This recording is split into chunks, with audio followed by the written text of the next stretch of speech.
কিসের মাফ? কোন মাফ নেই আপনার কারণে। আমার ছোট মেয়েটা আমার এখনো পর্যন্ত চেনি না। দোষ করে যদি আপনি শাস্তি দিতেন আমি মেনে নিতাম, কিচ্ছু জানি না আপনি কেন আমার জীবনে এই কাজ দিলেন।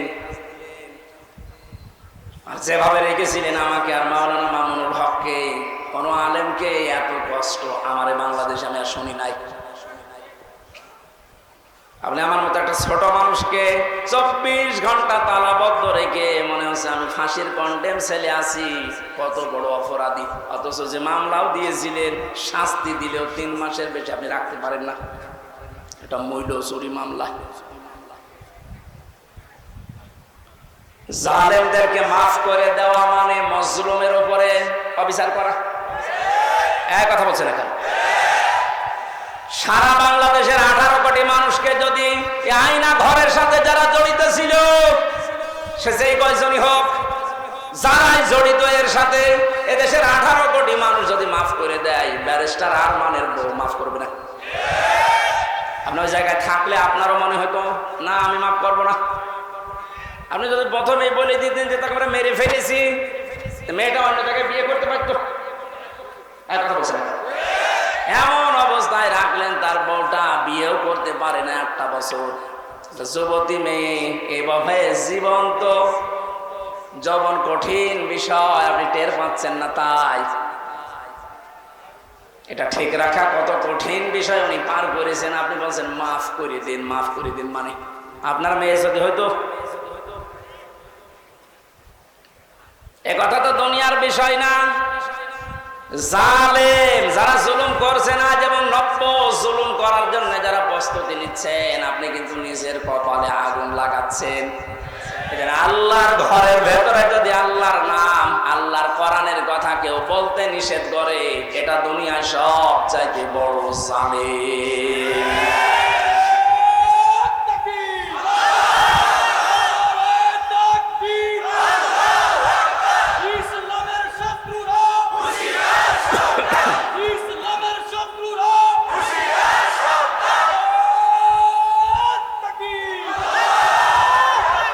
এবার একটা কঠিন আয়াত বলছি, খুব ভয়ঙ্কর এটা। আমি যে জালেম জালেম জালেম বলছি বারবার, কেন জানেন? কারণ জালেমদের বিরুদ্ধে আল্লাহ নিজে অভিযোগ দায়ের করবেন, নিজে মামলা ঠুকে দেবেন। ইন্নামাস সাবিলু আলাল্লাযীনা ইয়াযলিমুনান নাস। সূরা শুরার 42 নম্বর আয়াত প্রথম অংশে আছে, আল্লাহ পাক বলেন অবশ্যই আমি আল্লাহ নিজে মামলা দেব জালেমের বিরুদ্ধে, যারা মানুষ হয়ে মানুষের উপরে জুলুম করেছে, অত্যাচার করেছে। যারা বাংলার জালেমেরা আপনার দুনিয়ার জীবন শেষ, আর আখিরাত তো আপনি আল্লাহর মামলার আসামি। যিনি বিচারপতি, যিনি রায় দেবেন, তিনি যদি মামলার বাদী হয়, আপনি তো একেবারে সরাসরি খালাস পেয়ে যাবেন। বলেন না কেন? আমার মামলার যারা আসামি, যারা বাদী ছিল, যারা আমার মামলার যারা বাদী ছিল, তারা টাকা পয়সা বহু খেয়েছে আকিস গ্রুপের কাছ থেকে। গত পরশু দিন আকিসের মালিক আমারে বলছে, হুজুর আপনাকে আমরা চাকরি দিয়েছিলাম আমাদের মসজিদের খতিব হিসাবে, ওই শয়তানরা আপনাকে পেছে ফেলে আমাদের কাছে কয়েক কোটি টাকা 5 তারিখের আগ পর্যন্ত নিয়েছে। যদি 5 তারিখ না আসতো ওরা এখনো টাকা নিত। আমার মামলার আয়োজন লোকটা মেজানুর রহমান, একের হাতে বাড়ি। আমার মনে হয় ওরে পেলে পিটিয়ে মানুষ জনগণ মেরে ফেলবে। আর বাকিগুলোর নাম একবার বলেছিলাম ওই কুষ্টিয়ার এক মাহফিলে।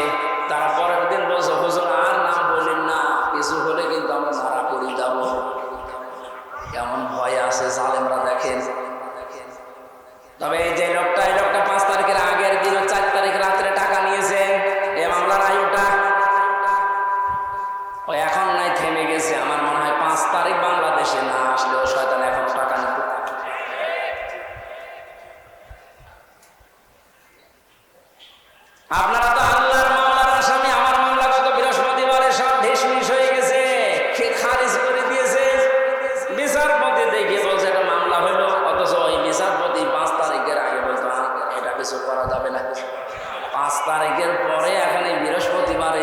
নিজে দেখে বলছে কি বিচার করবো, কোনো মাল নেই। অনেক নিজে পড়ে পড়ে দেখছে, বলছে কোনো মাল ম্যাটারেস নেই, কি দেখে বিচার করবো, যা সব বাদ। আমাদের সবাইকে খালাস দিয়ে দিয়েছে। এই যে খালাসি যখন দিয়ে দেবেন, যে 3 বছর আপনি বিনা কারণে জেল খাটালেন, কোন কারণে? খালাস দেওয়া মানে কি কোনো অপরাধ নেই, কোনো দোষ আমরা পাইনি নাকি? খালাস দেওয়া মানে তো এই, তাহলে দোষ তো আমার নেই, আপনি নিজেই প্রমাণ করে দিলেন। বিনা কারণে যে 3টা বছর নষ্ট করলেন। গতকালকে একজন মুসলমান হয়েছে, পরশুদিন। আমার মনে হয় 3টা বছরে যদি আমি বাইরে থাকতাম, এই 20 সালের আগ পর্যন্ত 53 জন মানুষ মুসলমান হয়েছিল কোরআন শোনার পর। বের হয়ে একজন হয়ে গেল। 3 বছর থাকলে আমার মনে হয় এখনো পর্যন্ত 50 জনের উপরে মানুষকে আমি জান্নাতে দিতে পারতাম। আপনি সুযোগ থেকে বঞ্চিত করে দিলেন। এখানে জালেম যারা, তারা হামজার মামলার আসামি না। হামজার মামলার আসামি তো হবেনি, কিয়ামতে আমি না পাপ করলে আপনি জান্নাত দিতে পারবেন না। আর সবচাইতে বড় দুঃখ আপনার জন্য, আপনি আল্লাহর মামলার আসামি। আল্লাহ আমাদের হেফাজত করুন জালেম হওয়া থেকে, বলেন আমিন। আমির জামাত শুধু একবার একটু ইঙ্গিত দিয়েছে, এক জালিমের হাত থেকে মুক্তি পেয়েছে, আর কোন জালিম যেন আমাদের মাথার উপরে বসতে না পারে। আর অনেকের এখন দেখছে বিভিন্ন জায়গায় ছড়িয়ে ছিটিয়ে দিয়েছে, উহুদের ময়দানে, পাহাড়ি এলাকায়। সাহাবায়ে কেরাম তার লাশ টুকরা টুকরা গুলো এনে যখন এক জায়গায় করলেন, কয়েকটা টুকরা আর পাওয়া যায়নি, এমন দূরে দূরে তারা ফেলে দিয়েছে। নবীজি নিজের চাদরটা দিয়ে হযরতে হামজাকে ঢেকে দিলেন। মাথা থেকে হাঁটু পর্যন্ত ঢেকেছিল, হাতিয়ে সেটা পার বেরিয়ে থাকে, ঢাকা যায় না। আল্লাহর নবী মুহাম্মদ রাসূলুল্লাহ নিজে সাহাবীদেরকে দিয়ে পাহাড়ি এলাকার লতা পাতা দিয়ে তার পাটা ঢেকে দিলেন, কবরে রাখলেন। যেহেতু জানা তার জন্য কাফন দাফনের জন্য ধোয়ানোর কোনো লাশ ধোয়ানোর সিস্টেম নেই, শহীদরা মরে গেলে ধোয়ানো লাগে না। যেভাবে ইন্তেকাল করবে, শাহাদত বরণ করবো, ওইভাবেই কবর দেওয়া লাগবে। কারণ কিয়ামতের দিন উনি ওইভাবে আল্লাহর সামনে উঠে দাঁড়াবে। আপনি যদি দেখবেন আবু সাঈদ কিয়ামতে যখন উঠবে, 4টা গুলি লেগেছে যেখানে যেখানে, ওইটা নিয়ে দাঁড়াবে ঠিক ওইভাবে। আল্লাহ জিজ্ঞাসা করবে, আবু সাঈদ তোমার শরীরে এতগুলো গুলি, রক্তের দাগ কেন? বলবে আমি জালেমদেরকে হটানোর জন্য, মানুষের অধিকার প্রতিষ্ঠার জন্য চেষ্টা চালিয়েছিলাম। শেষ পর্যন্ত জালেমরা আমার বুকে, আমার পেটে, আমার মুখের উপরে গুলি লাগিয়েছে। যে সমস্ত জায়গায় গুলি লেগেছে, ওই জায়গাগুলো একেবারে জিন্দা নিয়ে তোমার সামনে আমি হাজির হয়ে গেছি।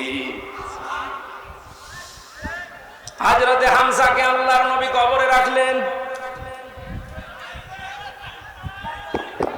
এই ডিস্টার্ব হচ্ছে কেন? ডাক দিয়ে বলেন হামজাকে, রব্বুল আলামিন এই যে আমার চাচাকে আমি কবরে রাখলাম, এখন পর্যন্ত আমার চাচার উপরে আমি রাজি আছি, খুশি আছি। মাবুদ আমি তোমার গোলাম হয়ে বলছি, তোমার রাসূল হয়ে দাবি করছি, আমার চাচা হামজার উপরে তুমি রাজি হয়ে যাও। নবীজি বলেন যদি আমি রাজি হয়ে গেছি, আল্লাহ তুমি রাজি হয়ে যাও, আল্লাহ দেরি করবে? দেরি যে করে নাই, আয়াত তার প্রমাণ তাফসিরে পেয়েছি আমি। ওনাকে কবর দেওয়ার 30 বছর পর কবরটা ভেঙে গিয়েছিল। মদিনায় একটা ঢল হওয়ার কারণে দেখে রক্ত ভেসে আসতেছে পানির ভেতরে। ওই সময় হযরতে হামজার সাথে যারা ছোট বয়সে যুদ্ধ করেছিল, তারা এখন মুরব্বী হয়ে গেছে। রক্ত অনুসন্ধান করতে করতে গিয়ে দেখে 30 বছর আগে মুহাম্মদুর রাসূলুল্লাহর চাচা হযরতে হামজাকে ওরা যেখানে যেখানে আঘাত করেছিল তরবারি দিয়ে, ওই জায়গাগুলো দিয়ে ফিনকি দিয়ে রক্ত বের হচ্ছে। বাংলার মুসলমানেরা ভালোভাবে মিলান, আল্লাহ যে আহইয়াউন দিয়ে শেষ করেননি, ইনদা রাব্বিহিম ইরযাকুন, তারা তো জীবিত এবং খাবার খায়। উনি যে খাবার খেয়েছে তার প্রমাণ 30 বছরের তাজা রক্ত। কথা বলেন না কেন? এই জন্য কোনোদিনই ধারণা করবেন না যে যারা শহীদ হয়ে গেল এরা মরে গেছে, বলবেন তো নাই, ধারণা করা যাবে না। এই শহীদদের আত্মার মাগফিরাত আল্লাহ ওদেরকে এমনিতেই মাফ করে দিয়েছে। কারণ কি? ওয়ালিয়াকুল্লাহুল্লাযীনা আমানু ওয়া ইয়াত্তাখিযা মিনকুম শুহাদা আল্লাহু লা ইউহিব্বুজ জালিমিন। রব্বুল আলামিন বলেন, কিছু মানুষকে আমি সাধারণভাবে মরণ দিতে চাই না, যার ঈমান এবং যার অ্যাক্টিভিটিস কাজকর্ম আমার কাছে পছন্দ হয়, ওই মানুষটাকে আমি আল্লাহ শাহাদাতের মরণ দিয়ে ধন্য করে দেই। আর জেনে রাখো আয়াতের শেষের কথা, আল্লাহু লা ইউহিব্বুজ জালিমিন, কোন জালেমকে আমি ভালোবাসছি না, বাসবো না। এটা মোজারে বর্তমান ভবিষ্যৎ, প্রেজেন্ট ফিউচার। এজন্য জালেম যারা, তাদের কপাল বড় খারাপ। আপনার দুনিয়াও শেষ, আখিরাত তো শেষই। আমি দোয়া করলেও হবে না জালেমদের জন্য, কারণ আল্লাহু লা ইয়াহদিল কওমাজ জালিমিন, জালেমদেরকে আল্লাহ হেদায়েত দিচ্ছে না, দেবে না। আমরা আশায় করে যেন জালেম হয়ে না যায়। এই শব্দটা যেহেতু খুব গুরুত্বপূর্ণ, জালেম। আজ অনেক জালেম বিদায় নেওয়ার পরে এখন অনেকে নব্য জালেম হওয়ার জন্য চেষ্টা চালাচ্ছে। গতকালকে চুয়াডাঙ্গার একটা খবর শুনলাম, আমি কোরআনের আয়াতের সাথে মিলিয়ে আশ্চর্য হয়ে গেছি। জালেম বিদায় নিল, এ জালেম আসলো কোত্থেকে? সূরা বাকারার 114 নম্বর আয়াতটা। এই এদিকে তাকান। অমান আযলামু মিম্মান মানাআ মাসাজিদাল্লাহি আইয়ুযকারা ফীহা ইসমুহু ওয়া সাআ ফী খারাবিহা ইলা আখির আয়াত। ওরা কোরআনে কারীম থেকে দার্স দিচ্ছিল, এক জালেম এসে বলছে এটা বন্ধ করো, এটা মসজিদের ভেতরে রাজনীতি চলবে না। আমি মিলিয়ে দেখলাম কোরআনে কারীমের আয়াত আল্লাহ মনে হয় ওর নাম দিয়েই নাযিল করেছে। আমান আসলাম, আল্লাহ বলেন বড় জালেম দেখতে চান? আমি আল্লাহর দৃষ্টিতে সবচাইতে বড় জালেম ওই লোকটা, মিম্মাম মানা মাসাজিদ আল্লাহ, যে লোকটা আল্লাহর মসজিদের ভেতরে নিষেধ করে, আইয়ুযকারা ফীহা ইসমুহু, তার নামের জিকির করতে, তার নামের আলোচনা করতে আল্লাহর ঘর মসজিদে যারা নিষেধ করে এরা আল্লাহর দৃষ্টিতে বড় জালেম। আমরা মনে করছি জালেম হয়তো বিদায় হয়ে গেছে, না, এখনো নব্য জালেম তৈরি হচ্ছে। এজন্য জালেম যদি কেউ হয়ে থাকেন, বুঝে হন আর না বুঝে হন, থামেন, আপনার কপালে আগুন লাগবে।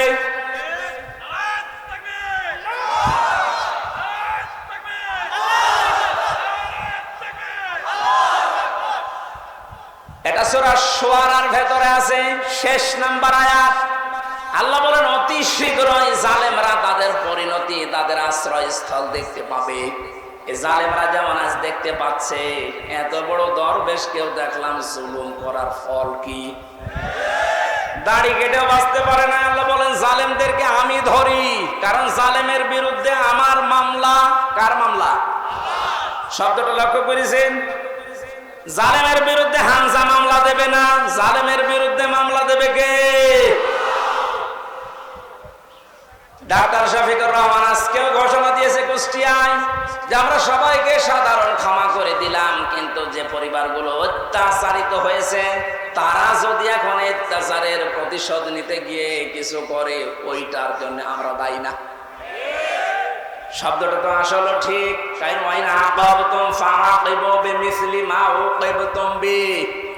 আল্লাহ বলেন যতটুকু অত্যাচারিত হয় প্রতিশোধ অতটুকু নিতে পারবা। আমার তো যতটুকু মনে হচ্ছে এতটুকু নিলেও জালেমরা দুনিয়ায় টিকে থাকতে পারবে না। আপনাকে ব্যারিস্টার আরমানের মতো 8 বছর যদি মাটির নিচে ওই কবরের ভেতরে রাখা যায়, আপনি যত বড় জালেম হন এমনি মরে যাবেন। আল্লাহ তো বলেছে যতটুকু করেছে অতটুকু করো, আপনি পারবেন।